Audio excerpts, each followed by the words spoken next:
Hi everyone, today I would like to demonstrate how to use this little template here for Victorian style cakes.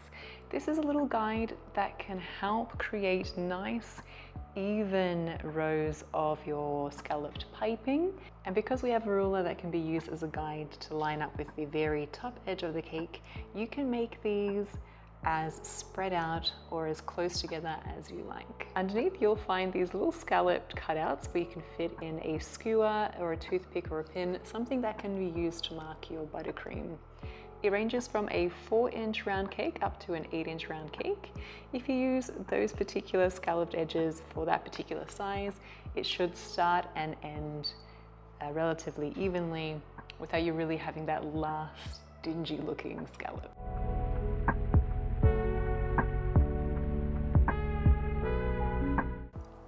Lining it up with line number 2.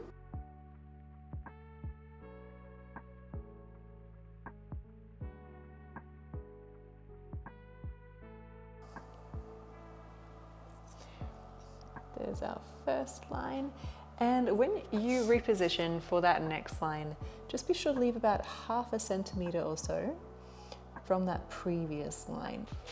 But it's also why we want to give our stencil a wipe down after each swipe, just in case there is any moisture on there. We don't want it to mess with our frosting. Plugging it into number 7, ½ centimeter away, in line with the top of the cake is at number 2, pressing and rotating as I come across and keeping it level.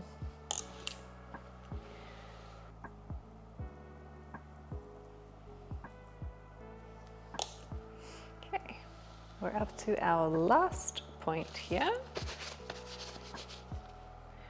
Plug it into number 7 because we're working with that 7-inch cake.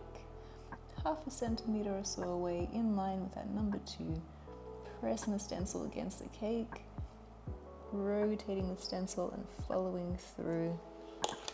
And there you have a perfectly spaced out scallop for your 7-inch cake. Now if you wanted to, you could go in with another layer and you'll be lining it up this time. Maybe if you wanted to start here, lining it up with number 7. And just continue that marking all the way across. The beauty of having that guide is that you can make it as distant or as close to your previous marking as you like. We'll move on to a 5-inch cake and I'll show you just how it lines up on the 5-inch and the size of the scallop there as well.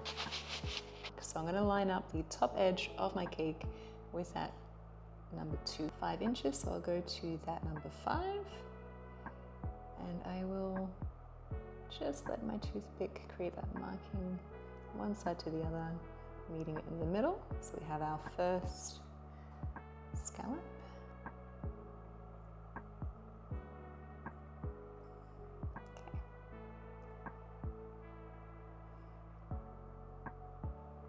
Okay. And just like that. And it's nice and even throughout with a little bit of that spacing in between.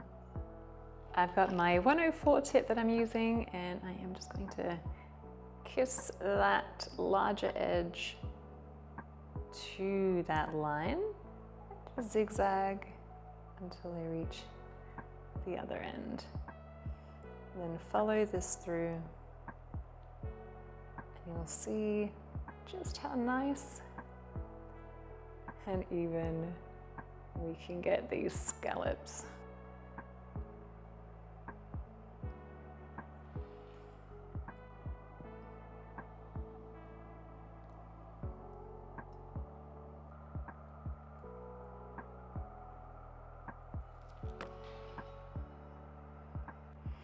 See just how easily that all came together. If you'd like to pick up one of these guys, I will leave a link down below for you to follow. That'll take you to the listing. Thanks so much for watching and we'll catch you guys again in the next video.